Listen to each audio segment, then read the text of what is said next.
오늘 우리가 함께 묵상한 말씀을 보게 되면 한 서기관이 예수님께 나와서 모든 계명 중에 첫째가 무엇입니까? 라는 질문으로 시작을 하고 있는 것을 볼 수가 있습니다. 당시 유대 사회에서는 613개의 율법 조항이 있었습니다. 그중 248개의 율법은 긍정적인 명령과 나머지 365개의 명령은 금지에 대한 명령이었습니다. 이 613개의 율법이 유대인의 삶을 지배를 하고 있었습니다. 서기관은 그 많은 계명들 중에 도대체 어떤 것이 가장 중요한 계명입니까? 라고 지금 묻고 있는 것입니다. 이것은 단순한 신학적인 호기심이 아니었습니다. 이 질문은 또한 우리 모두의 질문이기도 합니다. 신앙생활을 하면서 우리는 너무나 많은 것들에 둘러싸여 있습니다. 해야 할 것과 하지 말아야 할 것, 또한 내가 지켜야 할 것, 또한 참아야 할 것, 수많은 것들이 우리를 날마다 둘러싸고 있는 것을 보게 됩니다. 그래서 때로 우리는 이런 질문을 또한 품게 됩니다. 신앙의 핵심이 도대체 무엇인가? 라는 질문입니다. 하나님이 또한 나에게 가장 원하시는 것은 무엇인가? 라는 질문일 수도 있습니다. 이 질문에 대해 예수님은 오늘 너무나도 분명하게 그리고 너무나도 아름답게 우리에게 말씀을 해주고 계십니다. 그 대답의 내용이 바로 오늘 본문의 말씀입니다. 제가 그 본문의 말씀을 다시 한번 봉독해 드리겠습니다. 첫째는 이것이니 이스라엘아 들으라. 주 곧 우리 하나님은 유일한 주시라. 내 마음을 다하고 목숨을 다하고 뜻을 다하고 힘을 다하여 주 너의 하나님을 사랑하라 하신 것이요.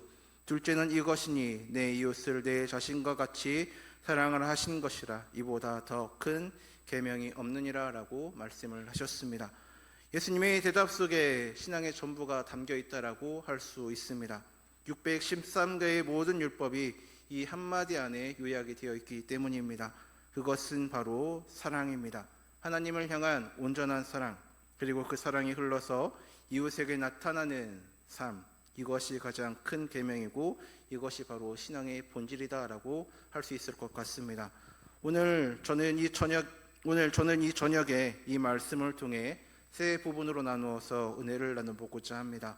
먼저 하나님을 사랑하는 것은 삶의 전부를 드리는 것으로 볼 수가 있습니다. 예수님께서 가장 큰 계명의 첫째로 말씀하신 것은 신명기 6장 4절과 5절의 말씀, 곧 유대인들이 쉐마라고 부르는 고백이었습니다.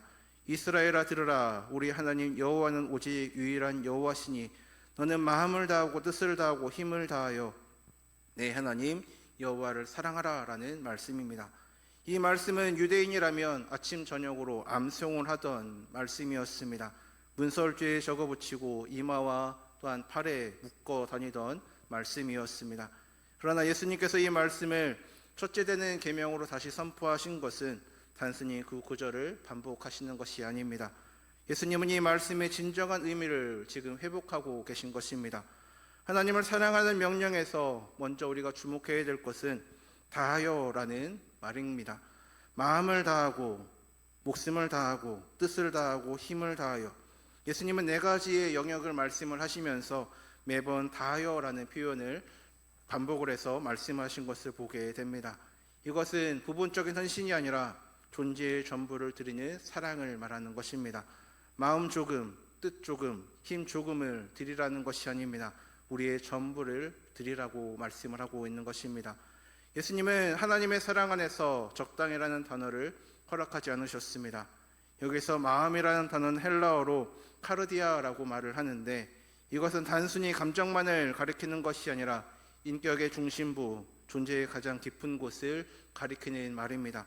우리의 가장 내밀한 동기와 욕구, 또한 가장 깊은 갈망과 소원이 자리 잡은 곳, 그곳으로 하나님을 사랑하라는 것입니다. 또한 목숨은 헬라어로 푸시케라고 말을 하는데 이것은 생명 자체를 말하는 것입니다.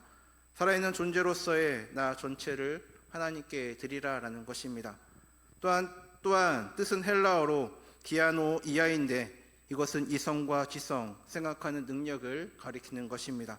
우리의 사고와 판단, 분별력과 지혜를 하나님을 향하여 사용하라는 것입니다. 그리고 마지막으로 힘은 헬라어로 이스쿠스라고 말을 하는데 이것은 물리적인 능력, 실질적인 행동의 힘을 의미를 합니다. 몸을 움직여서 실천하는 삶 전체를 하나님의 사랑으로 채우라는 것입니다. 성도 여러분, 이 네 가지를 가만히 살펴보게 되면 결국 예수님이 말씀하시는 것은 이것입니다. 너의 감정도, 너의 생명도, 또한 너의 생각도, 너의 행동도, 너의 전부를 하나님께 드리라라는 것입니다. 이것이 하나님을 사랑하는 것의 참된 의미입니다. 그래서 하나님의 사랑은 단순한 감정이 아닙니다. 가슴이 뭉클해지는 순간적인 감동만으로는 또한 부족한 것입니다. 하나님 사랑은 전인격적인 헌신입니다.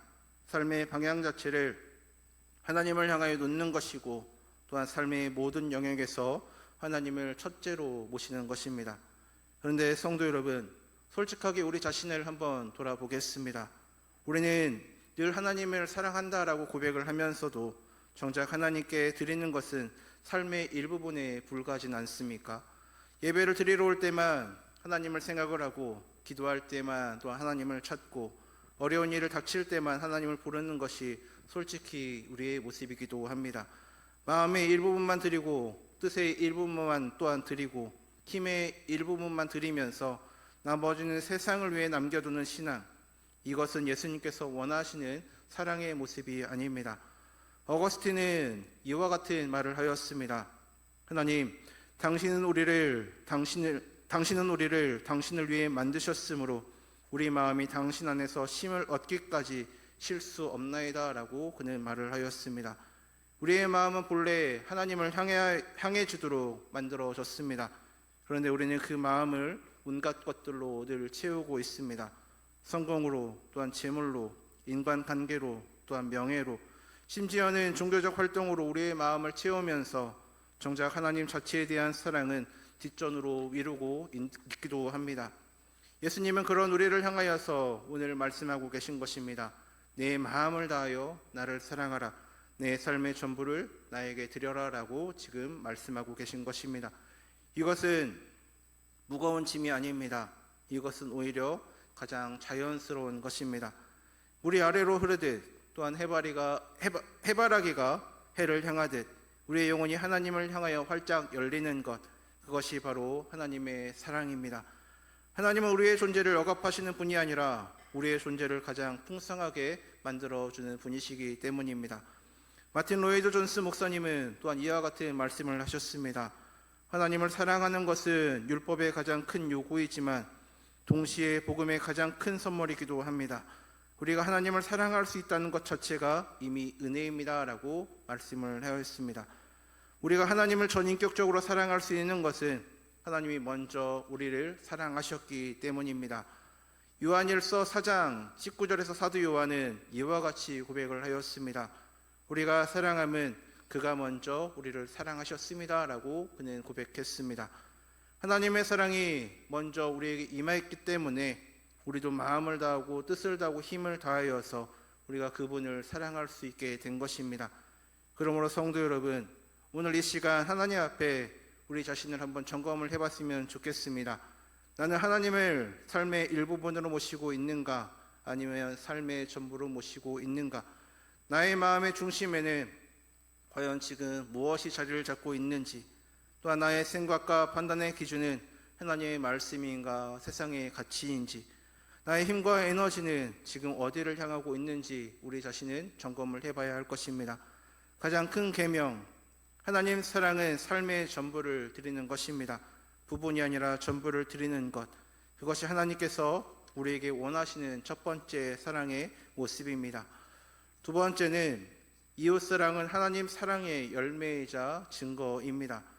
예수님은 첫째 되는 계명을 말씀하신 후에 곧바로 둘째 계명을 말씀을 하셨습니다.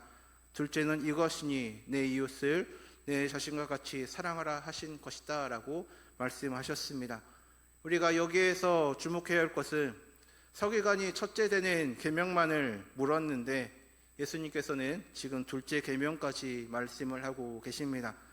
이것은 예수님께서는 하나님의 사랑과 이웃 사랑은 분리시킬 수 없는 하나의 진리로 보고 계신 것을 알 수가 있습니다.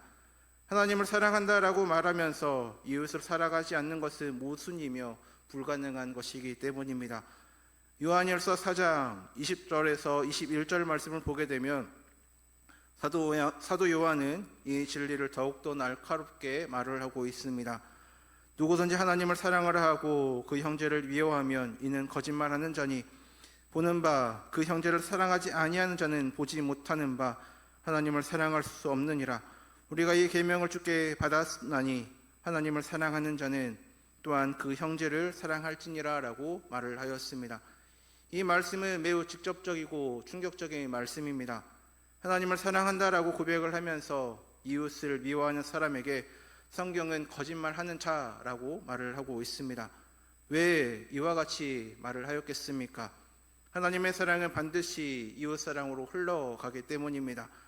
하나님의 사랑이 진정 내 마음에 들어오면 그 사랑은 내 안에만 머물러 있을 수 없기 때문입니다. 물이 높은 곳에서 낮은 곳으로 흘러가듯 하나님의 사랑은 우리를 통하여서 이웃으로 흘러가게 되어 있기 때문입니다. 그런데 예수님은 이웃사랑의 기준을 매우 구체적으로 또한 우리에게 제시해주고 있습니다. 내 이웃을 내 자신과 같이 사랑하라 라는 말씀입니다. 이 자신과 같이 라는 말씀이 과연 무엇을 의미하는 것이겠습니까? 우리는 우리 자기 자신을 어떻게 지금 사랑하고 있습니까? 배가 고프면 먹을 것을 찾고, 또한 더우면 시원한 곳을 찾고, 또한 아프면 병원을 가고, 외로우면 누군가를 또한 찾아갑니다. 자기 자신에 대한 사랑은 본능적으로 즉각적으로 반응을 합니다. 누가 가르쳐 주지 않아도 늘 자기 자신을 돌봅니다.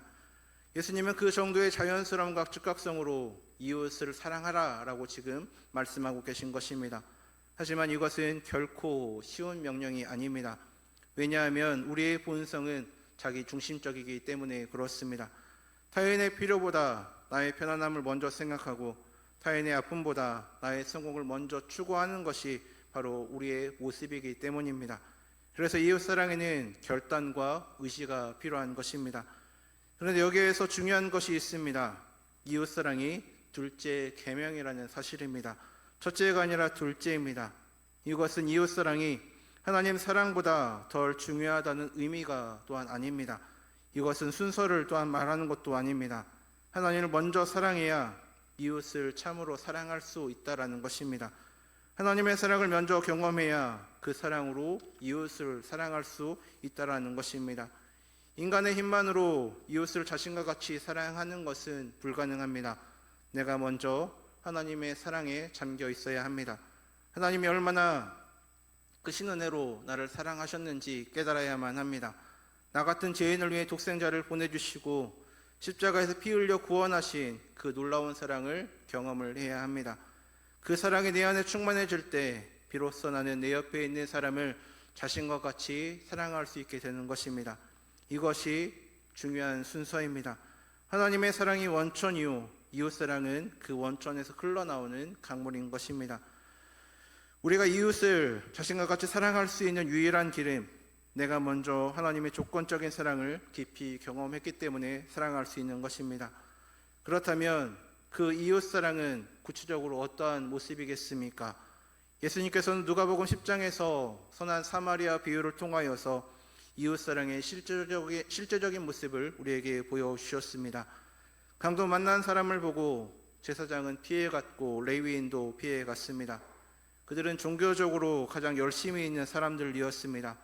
성전에서 봉사를 하고 율법을 가르치는 사람들이었습니다. 그러나 그들의 눈앞에서 피를 흘리며 쓰러져가고 있는 사람을 그냥 지나쳐 버리고 말았습니다. 하나님을 섬기는 직분을 가지고 있었지만 이웃의 고통 앞에서는 그들의 눈을 감고 그냥 지나쳐 버리고 말았습니다. 반면에 유대인들이 멸시하던 사마리아인은 멈췄습니다. 그리고 그의 상처를 싸매주고 여관에 데리고 가서 그를 또한 돌보아 주었습니다. 또 자기의 돈을 내어 치유를 위해 지불을 하고 비용이 더 들면 돌아올 때 갚겠다라고 약속까지 하고 가게 되었습니다. 이 비유에서 예수님은 이웃사랑은 머리로만 하는 것이 아니라 발을 멈추고 손을 내미는 것임을 우리에게 보여주셨습니다. 이웃사랑은 추상적인 개념이 아니라 구체적인 행동인 것입니다. 눈앞에 있는 사람의 아픔을 외면하지 않는 것, 불편하더라도 멈춰 서는 것, 내 시간과 또한 물질을 나누어 주는 것, 이것이 바로 이웃사랑의 실제의 모습인 것입니다. 하나님은 우리의 손을 통하여서 또 우리의 입을 통하여서 우리의 발을 통하여 이웃을 사랑하기를 원하고 계십니다. 우리가 이웃을 사랑할 때에 하나님의 사랑이 이 세상 가운데 구체적으로 나타나게 되는 것입니다. 교회 안에서 함께 예배 드리는 성도들을 돌보는 것, 또한 직장에서의 동료의 어려움에 또한 귀를 기울이는 것, 이웃의 아픔에 함께 눈물을 흘리는 것, 도움이 필요한 사람에게 기꺼이 손을 내미는 것, 이 모든 것이 하나님 사랑의 열매이자 증거인 것입니다. 성도 여러분, 나는 지금 하나님을 사랑한다라고 고백을 하면서 내 옆에 있는 사람들을 외면하고 있지는 않으십니까? 교회에서는 거룩한 표정을 짓고는 있지만 가정에서는 가족에게 상처를 주고 있지는 않으십니까? 찬송은 부르고 있지만 이웃의 어려움에는 지금 무관심해 있지는 않으십니까? 하나님의 사랑이 참되면 반드시 이웃사랑으로 나타나게 되어 있습니다. 이웃사랑은 하나님의 사랑의 열매이자 우리 신앙의 참된 것인지를 증명하는 능력이기 때문입니다. 마지막 세 번째는 사랑의 두 계명은 참된 예배자의 삶으로 완성되는 것을 볼 수가 있습니다. 예수님은 이 두 계명을 말씀하신 후에 이보다 더 큰 계명이 없느니라 라고 말씀을 하셨습니다. 613개의 모든 계명, 구약의 모든 율법과 선지자들의 가르침, 이 모든 것이 두 계명 안에 요약이 되어 있다라는 것입니다. 하나님 사랑과 이웃 사랑, 이 두 가지가 신앙의 전부라는 것입니다. 이것이 곧 참된 예배자의 삶이란 교회 안에서만 이루어지는 것이 아니라 하나님 사랑과 이웃 사랑이 삶 전체에서 흘러넘치는 것임을 의미하는 것입니다. 성도 여러분, 당시 유대인들의 문제가 무엇인지 아십니까? 그들은 율법을 지키는 데는 열심이었습니다. 안식일을 지키기 위해 얼마나 많은 세부 규정을 만들어 놓았습니까? 안식일에 걸을 수 있는 거리를 정해 놓았고, 또한 안식일 할 수 있는 일과 할 수 없는 일을 세밀하게 규정을 해 놓았습니다. 또한 11조를 드리는 데에도 철저하게 11조를 드렸습니다. 마태복음 23장을 보게 되면 바리새인들은 박하와 회향과 근처의 11조까지 드린 것을 볼 수가 있습니다. 정원에서 기르는 작은 허브 하나에까지 11조를 계산할 정도로 그들은 철저하게 11조 생활을 했습니다. 그러나 예수님은 그들을 향해 이와 같이 단호하게 말씀을 하셨습니다. 화했을진저 외식하는 서기관들과 바리새인들이여, 너희가 박하와 회향과 근처의 11조는 드리되 율법에 더 중한 바 정의와 긍휼과 믿음은 버렸다라고 그들에게 말씀을 하셨습니다. 형식은 있었지만, 현식은 완벽했지만 정작 하나님의 마음인 정의와 자비와 신실함은 그들이 잃어버리고 있었습니다. 오늘 우리도 이와 같은 위협 속에 살아가고 있습니다. 예배에 출석을 하고 어떤 헌금을 드리고 봉사활동에 참여하는 것, 이 모든 것도 중요합니다. 그러나 이 모든 종교적 활동이 하나님을 향한 사랑과 이웃을 향한 진심 어린 사랑이 없이 행해진다면 그것은 껍데기에 불과할 뿐입니다. 이사야 1장 11절에서 하나님은 또한 이와 같이 말씀하셨습니다. 너의 무수한 재물이 내게 무엇이 유익하뇨? 나는 순양의 번제와 살찐 짐승의 기름에 배불렀고 나는 수송아지나 어린 양이나 순년수의 피를 기뻐하지 아니하노라 라고 말씀하셨습니다. 하나님의 재물을 거부하신다니, 예배를 기뻐하지 않으신다니 왜 이와 같이 거부를 하셨습니까? 그 예배에 그들의 사랑이 담겨있지 않았기 때문입니다. 형식만 있었고 그들의 마음은 다른 곳에 가 있었기 때문입니다. 그렇다면 참된 예배란 무엇이겠습니까? 참된 예배는 예배당 안에서만 드려지는 것이 아닙니다. 로마서 12장 1절에서 사도 바울은 이와 같이 말을 했습니다. 형제들아, 내가 하나님의 모든 자비하심으로 너희를 권하노니 너희 몸을 하나님이 기뻐하시는 거룩한 산 제물로 드리라.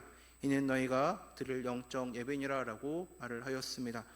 우리 몸 전체를, 삶 전체를 하나님께 드리는 것이 영적 예배인 것입니다. 월요일부터 토요일까지 직장에서 또한 가정에서 내가 거하는 곳에서 하나님을 사랑하고 이웃을 사랑하며 사는 것, 그것이 바로 참된 예배자의 삶의 모습입니다. 하나님의 사랑과 이웃 사랑이 결합된 삶 전체가 하나의 예배가 되는 것, 이것이 예수님께서 말씀하시는 가장 큰 계명을 이루는 삶의 모습입니다. 우리가 이 두 계명을 실천할 때에 놀라운 일이 일어날 것입니다. 먼저 우리 자신이 변하게 될 것입니다. 하나님을 사랑하기 시작하면 세상이 더 이상 두렵지 않게 될 것입니다. 걱정과 불안이 사랑 안에서 녹아내리기 때문입니다. 요한일서 4장 18절에 사랑 안에 두려움이 없고 온전한 사랑이 두려움을 내쫓기 때문에 그렇습니다.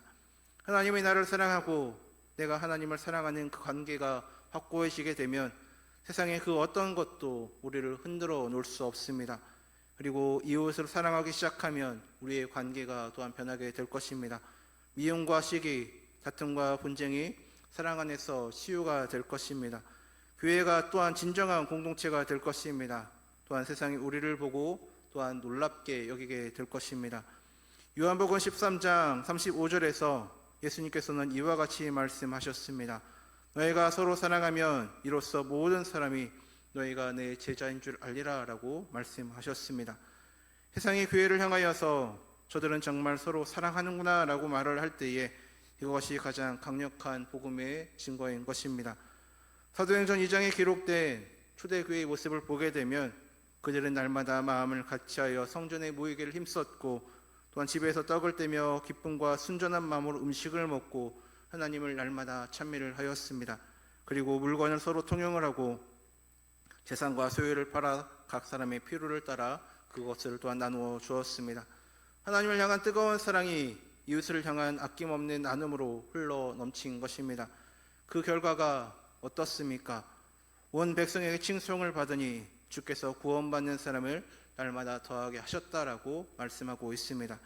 하나님의 사랑과 이웃 사랑이 하나 된 삶, 그것이 세상을 변화시키는 가장 강력한 힘인 것입니다. 성도 여러분, 오늘 이 저녁 시간 우리의 삶을 다시 한번 돌아보시기를 바랍니다. 우리의 신앙은 형식에 머물러 있습니까? 아니면 사랑으로 충만합니까? 하나님의 사랑과 이웃 사랑이 분리되어 있습니까? 아니면 하나로 연결되어 있으십니까? 주일 예배 안에서만 예배자입니까? 아니면 삶 전체가 예배자의 모습입니까? 가장 큰 계명은 가장 어려운 계명이기도 합니다. 그러나 동시에 가장 아름다운 계명이기도 합니다. 하나님을 온전히 사랑하고 이웃을 자신과 같이 사랑하는 삶, 그 삶이야말로 가장 큰 계명을 이루는 참된 예배자의 삶의 모습입니다. 성도 여러분, 오늘 말씀을 마무리하면서 우리는 한 가지 중요한 질문 앞에 서지 않을 수가 없을 것 같습니다. 과연 우리가 이 계명을 감당할 수 있겠느냐라는 질문입니다. 마음을 다하고 목숨을 다하고 뜻을 다하고 힘을 다하여 하나님을 사랑하라.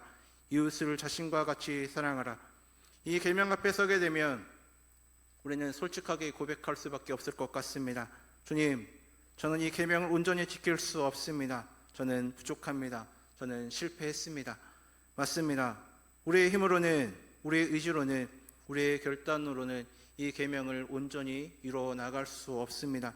그래서 우리에게는 복음이 필요합니다. 그래서 우리에게는 예수 그리스도가 필요한 것입니다. 바로 이 시점에서 복음의 놀라운 빛이 우리에게 비춰오는 것입니다. 우리가 하나님을 온전히 사랑하지 못했을 때에 하나님 먼저 우리를 온전히 사랑해 주셨습니다. 우리가 이웃을 자신과 같이 사랑하지 못했을 때에 예수 그리스도께서 우리를 위해 자기의 목숨을 우리에게 내어 주셨습니다. 요한복음 3장 16절에 하나님이 세상을 이처럼 사랑하사 독생자를 주셨으니 이는 그를 믿는 자마다 멸망하지 않고 영생을 얻게 하려 하심이다라고 말씀하고 있습니다. 하나님은 마음을 다하고 뜻을 다하고 힘을 다하여서 우리를 사랑하셨습니다. 그 사랑이 바로 예수 그리스도의 십자가입니다. 예수 그리스도는 이 가장 큰 계명을 유일하게 완전히 이루신 분이십니다. 예수님만이 마음을 다하고 목숨을 다하고 뜻을 다하고 힘을 다하여서 하나님을 사랑하셨습니다. 겟세마네 동산에서 피땀을 흘리시면서도 이것이 마음과 목숨과 뜻과 힘을 다한 하나님의 사랑의 완전한 모습으로 기도를 하며 나아가셨습니다. 그리고 예수님만이 이웃을 자신과 같이, 아니 자신보다 더 사랑하셨습니다. 빌립보서 2장 6절과 8절의 말씀처럼 그는 근본 하나님의 본뜻이나 하나님과 동등됨을 취할 것으로 여기지 아니하시고 오히려 자기를 비워 종의 형체를 가지사 사람들과 같이 되셨고 사람의 모양으로 나타나사 자기를 낮추시고 죽기까지 복종하셨으니 그 십자가에서 죽으심이다 라고 우리에게 말을 하고 있습니다. 예수님은 또한 자기를 못 박는 자들 위해서도 기도를 하셨습니다. 자신을 죽이는 사람들까지 친히 사랑하셨던 것입니다. 이것이 이웃사랑의 궁극적인 모습입니다.